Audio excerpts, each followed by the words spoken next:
I am Dr. Nadeem Sajjad Raja. You are watching my YouTube channel, Dr. Raja Nadeem Sajjad Official.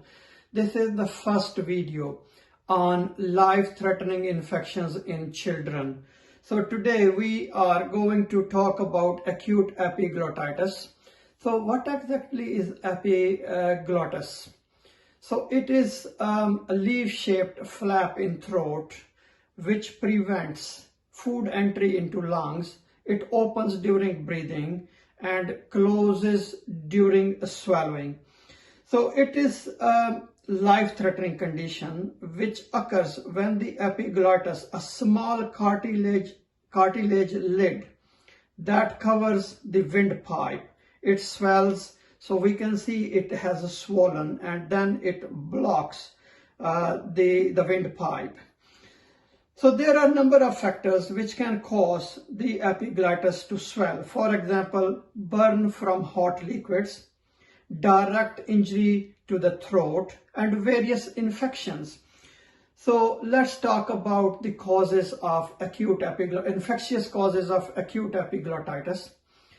Haemophilus influenzae infection is common in children, but nowadays incidence is reducing because of the vaccine uptake. Streptococcus group A infection is also common. Staphylococcus aureus, fusobacterium. Fusobacterium is anaerobic organism. Prevotella is an anaerobic organism. These organisms are present in the mouth. Neisseria meningitidis. So what are the common signs and symptoms in children? So severe sore throat, difficulty or painful swallowing, high-grade fever with malaise and shivering as well, rapid development and swelling around the neck, stridor. So acute epiglottitis is common in less than 5 years of age, and we see a lot of cases during the winter time. So how this infection is diagnosed? So first of all, medical team check the patient and examine the patient. So the first priority is to ensure that child airway is open. Then the examine can be done very easily, and of course it is a medical emergency. So team will monitor child's breathing, oxygen level as well. If the oxygen level is dropping, then the child would need, of course, oxygen therapy, so might be transferred to intensive care unit. So doctor will examine the throat by using a flexible fiber optic lighted tube. So doctor will look down into the child's throat and will check the symptoms of the infection. Then urgent X-ray will be done.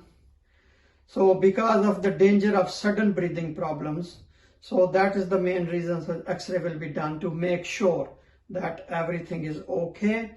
Then throat swab will be taken and will be sent to microbiology lab to check what is the causative agent. So after the isolation of the causative agent, antimicrobial sensitivity will be done.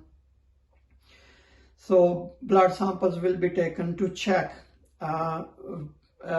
inflammatory markers, whether they are raised or not raised. But in acute epiglottitis, white blood cells and neutrophils will be increased, including C-reactive protein. So in management, because it is a medical emergency, so it's very important to secure the airway, because swollen epiglottis might compromise the airway. So it is really medical emergency. So after securing the airway, so antibiotics are very important, and so broad spectrum antibiotics, usually third generation cephalosporins, for example cefotaxime, It is a broad spectrum. It is effective against all the organisms which I have mentioned: Haemophilus influenzae, Streptococcus group A, Staphylococcus aureus, Neisseria meningitidis. So steroids are also considered to reduce the swelling or edema. So patient feels better or comfortable in sitting upright position. So oxygen therapy is also a given. So prevention is very important. So Haemophilus influenzae type B vaccination is included in the vaccination process. So all the children are receiving nowadays Haemophilus influenzae vaccination at the age of